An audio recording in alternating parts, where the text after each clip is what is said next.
In tackling these climate and youth challenges, you are not alone, and this is my main message. The EU is strongly committed to support the government and the people of Gilgit-Baltistan to fulfill the potential of the region. In Gilgit-Baltistan, like in other places, other parts of the country, there's a demographic transition that's going on. Almost 60% of the population here is less than 20 years of age, and many of these youngsters will join the labor force in the coming years. The EU has made a clear choice.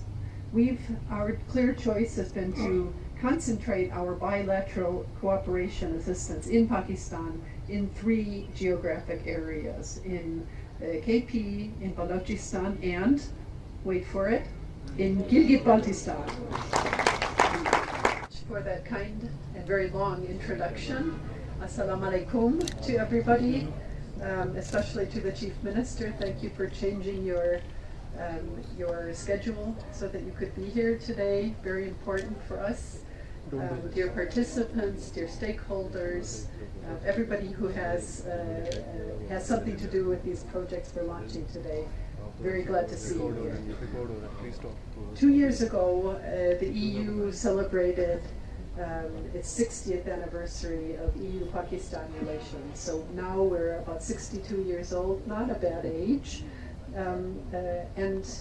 What that relationship of some years illustrates is that working together on global challenges like climate change, like poverty reduction, like increasing opportunities for youth and marginalized groups, it works better when we work together. And that's why the motto of EU-Pakistan relations, in fact, is that we are stronger together.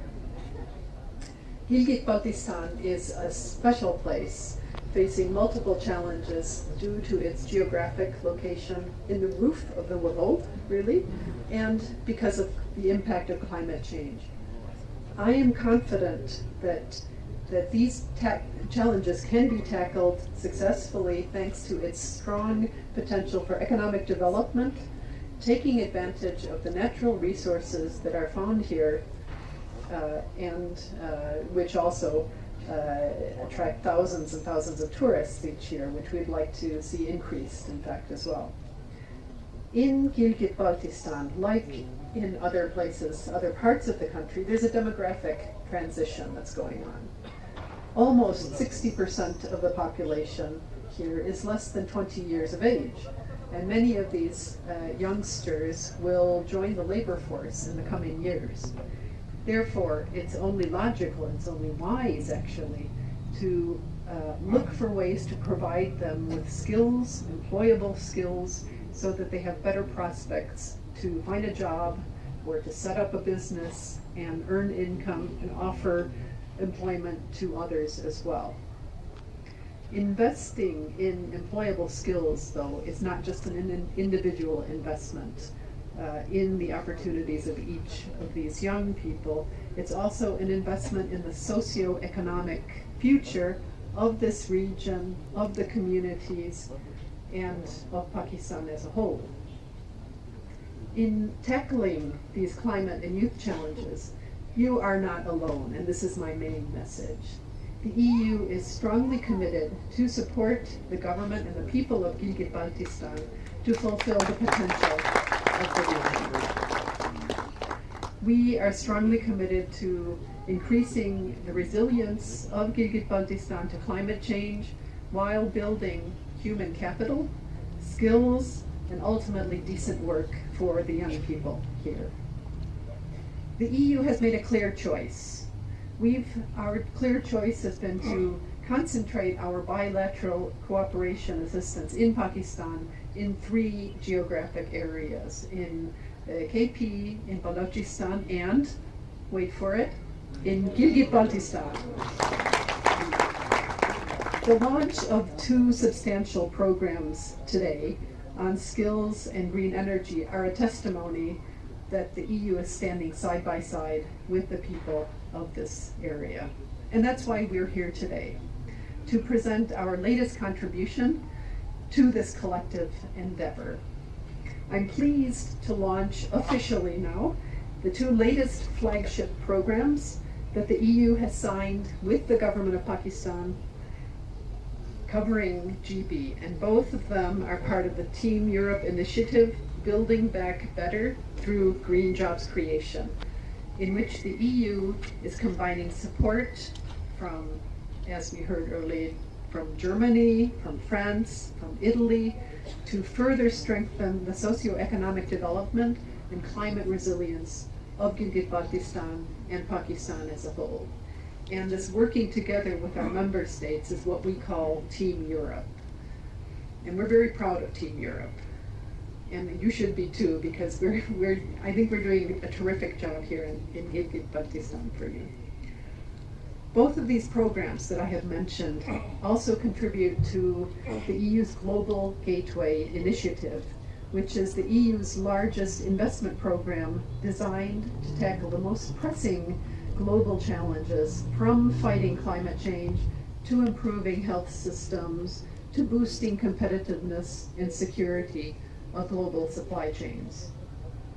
The Energy Plus program is supporting communities in Gilgit-Baltistan and the Chitral district of KP to increase supply and improve management of green energy and the transmission and distribution infrastructure, fostering energy efficiency in the public and private sectors, and catalyzing private sector-led growth.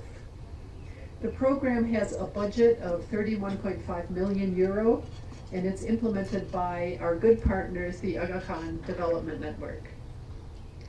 The second program that we're launching today, the Technical and Vocational Education and Training, the TVET program, will transform the vocational training landscape in Gilgit-Baltistan through dedicated support to selected TVET schools across the region. And we were enormously privileged this morning or this afternoon, I guess it was, to visit one of them. And some of the students are back with their stalls doing terrific work, and we're so proud to be associated with this. By equipping TVET schools with modern equipment, upgrading the curricula, training teachers, we aim to have these schools train young people in line with the demands of the labor market, leading to decent employment, economic prosperity, and sustainable development. The program has a total budget of 64 million euro, and it's co-funded by Germany, and is jointly implemented in Gilgit-Baltistan, KP, and Balochistan by the Deutsche Gesellschaft für Internationale Zusammenarbeit, or GIZ, and the British Council. And that's why you see both of their logos here behind me.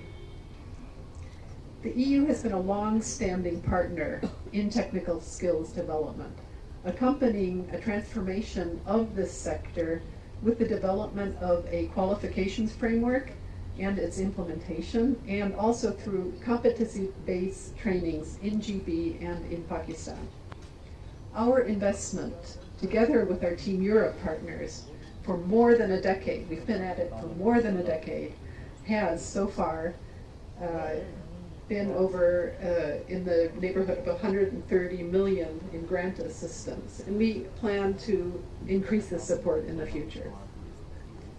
Our partners for implementation for these two flagship programs that I outlined will take you through the relevant details regarding the expected outcomes and the planned activities. I won't do that because they're the specialists.